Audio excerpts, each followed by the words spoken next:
I'm Congressman Greg Stanton. I'm here with my colleagues, Congresswoman Yasmin Ansari, Congresswoman Adelita Grijalva. Tonight we did an impromptu oversight visit to the Mesa Gateway A-Rock detention facility. We arrived at approximately, 9:30 or so.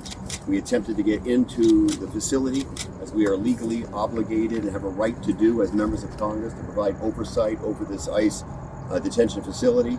Nobody originally answered at the front, so Congresswoman Ansari suggested we go around the side because there was activity of planes being loaded and unloaded. That's what we did. We caught the attention of an individual there, told them who we were and the purpose for the visit.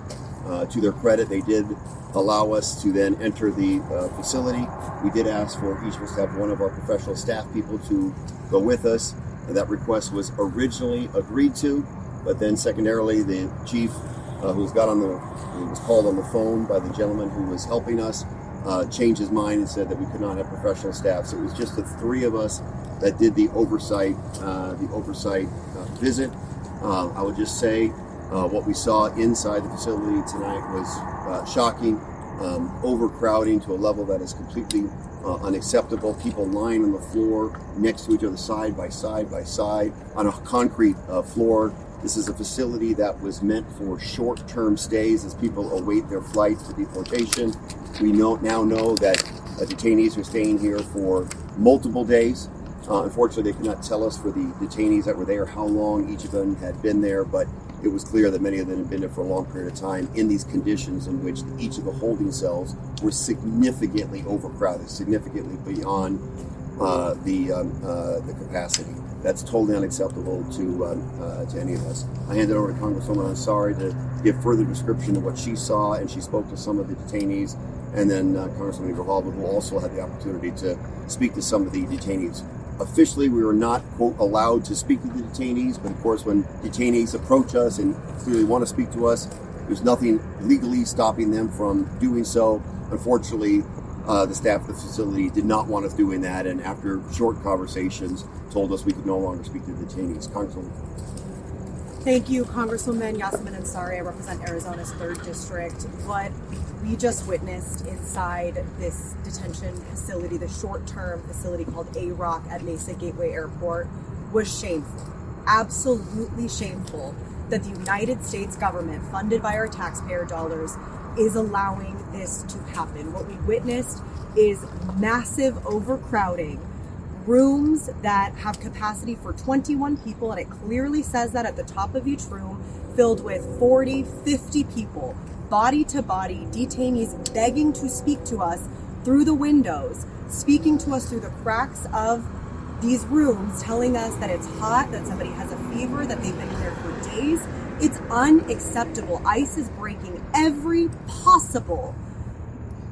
possible standard of human dignity that we should have in the United States of America, breaking laws left and right, no accountability, no oversight whatsoever. I want to point out that Congressman Stanton and I came here one other time on February 20th. We gave 7 days notice because of the absurd bureaucracy that ICE creates. During that visit, the staff told us that most times nobody is here above 12 hours. Like soundproof glass, that it's really hot. I didn't see blankets. People are laying straight on the concrete in a row like sardines. It gives you the visual of how horrible it is. I had a woman who stuck her head out and said, "Excuse me, can you ask them for any sanitary napkins? There are 2 women in here that need them, and we've been asking." So while we were there, they gave it to them. My concern is we had one staff member with us that was communicating with detainees in Spanish. The vast majority of people were speaking Spanish. I asked if they had the capacity to be able to talk to people. One of the things that is still not clear is that there were 2 charter buses back here filled with people, about 80 people. I asked, were those people just in this facility, or are they coming in? Because where would they go? There is no shower capacity for people. I don't know how people are changing clothes. Somebody showed me a sandwich. One of the reasons why we first came here is there were mentions of a hunger strike. We're very concerned about that.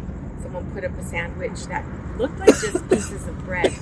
And he just said, he made a face that the food was disgusting and like nobody wants to eat it. But I don't think that it was a lack of access to food. But I am very concerned about the conditions in there.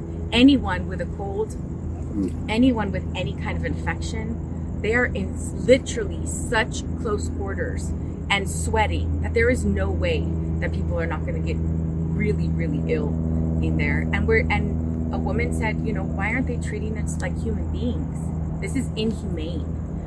She was actually getting ready to be deported at an airport 44 days ago, and she was now back through this process again. She was ready to be deported. She said, my case is already done. I'm